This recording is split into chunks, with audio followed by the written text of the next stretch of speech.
I'm not the best at anything. I'm not gifted. I'm just driven. I'm a guy that came from nothing. Anybody's capable of doing shit like this. Anybody.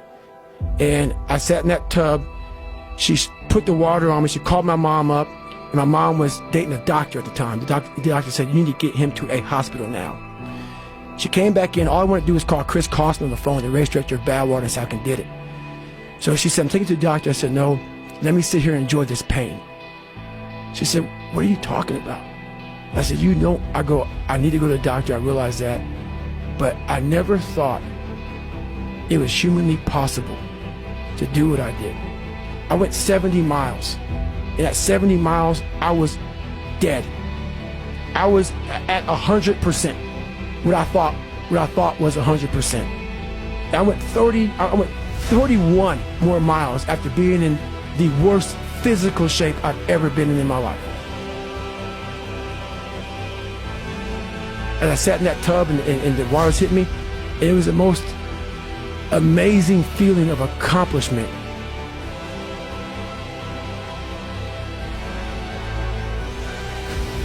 I did this. And as crazy as it sounds, it was the most amazing moment of my entire life. To overcome to come from this kid who was mentally torturing himself and was tortured, it's all to this guy now, who was able to overcome such amazing odds and obstacles. And I called Chris Costner, the race director of Badwater, and he said, the idea of a 24-hour race is to run 24 hours. You only ran 19. And he put doubt in my mind that he would let me into Badwater. 2 weeks later, roughly, December 5th, was this marathon that we all signed up for. I couldn't walk. I could not walk. I ran 100 miles before I ran a marathon. 10 days or 2 weeks after this 100-mile in one race I did, this marathon, December 5th in Las Vegas. That gun went off 2005. 14 days after, I broke myself off and I qualified for the Boston Marathon. I ran 3:08. Like, the gun went off and that thing came back. Like, all right, man, what if? And then I went to the Hurt 100, race in Hawaii, 26,000 feet of climbing over 100 miles. Probably one of the top 5 hardest 100-mile races in the world. Out there and got through the race. Did it in 33 hours, was the 9th place finisher, and I qualified for Badwater and got in. I went on to lose weight and train hard, and I got 5th my first year and went back my second year and got 3rd. I'm not the best at anything. I'm not gifted. I'm just driven. Out of the 100 men that go into war, 10 shouldn't even be there. 80 of them are just targets. 9 do most of the fighting. 1 is a warrior. I saw it going through training. I saw it everywhere I went. There's so many people who just show up to life. There's something about talking to a guy like you that a lot of people hope that you're going to say some magic thing that's going to click in their brain. What you're saying is that you have to do those things. You have to suffer. You have to live in it. You have to be comfortable in it. And then maybe some of that shit will help you a little bit along the way. See me now as the guy that with his shirt off who can do 4,030 pull-ups in 17 hours, who can run 205 miles in 39 hours, who can do all this crazy shit. But what they don't understand is they don't understand the journey that it took me to get to this point. And what got me to this point was I was just the opposite of what I am today. I was that guy who ran away from absolutely everything that I got in front of me. I wanted to quit so badly, but I quit everything in my life. I copied through school. I wanted to prove people wrong. And so here I am in this Air Force program, starting to get a little more confidence, but this water was kicking my ass. And 6 weeks into the program, the doctor gave me to read about how we can quickly get somewhere. That's why the 6-minute ab is so powerful. You may get some results from it, but they're not permanent. The permanent result comes from you. I say it all the time. You have to suffer. You have to make that a tattoo on your brain so when that hard time comes again, you don't forget it. I'm trying to find more of myself. And the only way I can find more is to silence the world out as much as I can, because it's getting busier every day. It's getting faster. I put my phone away and I go dark. I go dark a lot, and it's because I have to find out. I'm on a journey of life, and we all have a different journey. I like to take this 4-lane highway, the easy highway. We all love that 4-lane highway. We always step over the shovel. That shovel, I made my own path.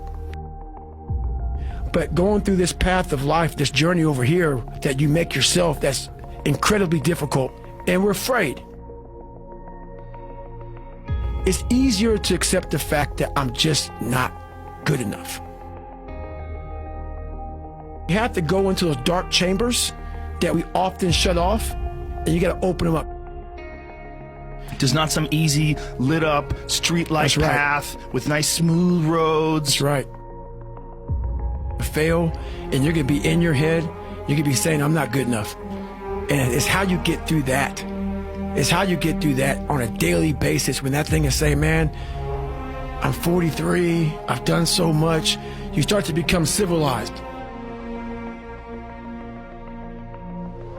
The refrigerator gets full. You start making money, and you start, I'm not getting cold anymore. I'm retired. At 40, people shouldn't be playing basketball or football. Or at 43, I'm still putting in 100-mile weeks. Still doing thousands of pull-ups, thousands of push-ups, because I'm not allowing myself to become civilized. The worst thing that can happen to a man is become civilized. You want to be uncommon amongst uncommon people, period. You start putting yourself in situations that suck, you'll find yourself. I'm big on being with yourself. I want to be forever proud of who I was as a man, and change who I used to be. The liar, the insecure guy, the guy who can, whatever. I want to be proud. If I die now, if I die at 80, if I die at 90, 100, I want to look at myself and say, I'm proud of myself. I believe in patience. I'm a patient dude. I can watch a piece of grass grow for 20 years because I know that this is how you get somewhere in life. By being that monk-like mentality, being able to watch something grow very calmly, patiently. I can't go any faster. We do that to our brain. We put a governor on our brain. The second we feel pain, discomfort, suffering, all those words that we hate to say because we have this happy, peaceful world we live in now, we stop. We slow down.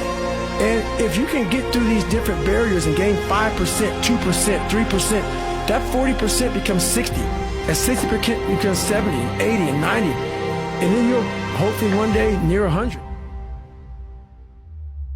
That dreamer mentality just would always fuel me. It would just fuel me, man, what if I can be a SEAL, man? Now I run 205 miles. What if I can go? What if I can go? And what if, how would that feel? You have to go into those dark chambers that we often shut off, and you got to open them up. I was, like I said, 297. I was about 32% body fat. And my idea was to run 4 miles for my first run. I ran a quarter mile and walked home. I walked home and sat on my couch and cried. I sat down and I gave up.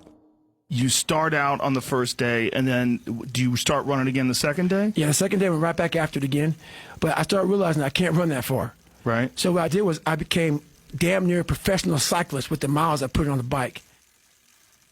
I go to the gym, and I developed this crazy workout where I was doing volume, like 200-300 reps. And I spent hours in the pool, hours in the pool. I had to live in the water. The bike got easier. I was able to run more. I went from like 1 mile. 1 mile was a great accomplishment. 2 miles, and then from 2 to 3 was a big one. Then I went from 3 to 6. I failed. I'll go back to scratch. But I started realizing this is part of the process. This is part of the journey. I'm just not good enough. I'm going to make myself good enough. When we have bad times in life, even the hardest person in the world, we forget how badass we are. during that hard time.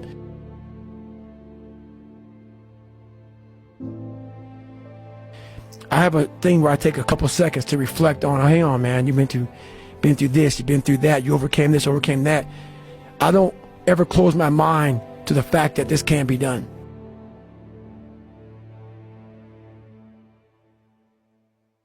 I've quit several things. I know what's on the back end of quitting. I wanted to be a man that detests mediocrity. I started callousing my mind at this point in my life. I lost the weight and I went back to recruiter. I got into that class. I went through 3 Navy SEAL Hell Weeks in 1 year. Only guy to ever be in 3 Hell Weeks in 1 year, to my knowledge. The first one I didn't make it through, the next 2 I did.